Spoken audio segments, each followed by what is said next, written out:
অনেকে এখনও বিশ্বাস করে ঘুমের মধ্যে ছায়া পড়লে জিন আসবে বা রাতের বেলা নখ কাটা নিষেধ। কিন্তু ইসলাম কি বলে? রাসূল সাল্লাল্লাহু আলাইহি ওয়াসাল্লাম বলেছেন, যে ব্যক্তি কুসংস্কারে বিশ্বাস করে সে আল্লাহর উপর তাওয়াক্কুল করে না। মুসলিম শরীফ। ইসলাম জ্ঞানের আলোয় আলোকিত এক জীবন ব্যবস্থা। আল্লাহ তাআলা স্পষ্ট ভাষায় কুসংস্কারকে প্রত্যাখ্যান করেছেন।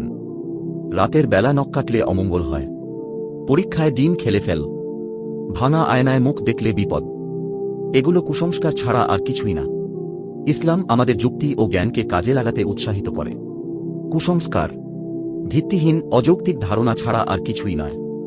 রাসূল সাল্লাল্লাহু আলাইহি ওয়াসাল্লাম বলেছেন, কুসংস্কার হল শিরকের অংশ।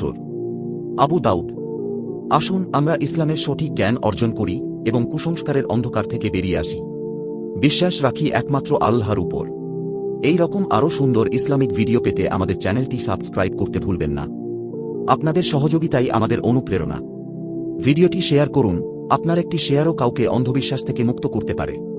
ইনশাআল্লাহ।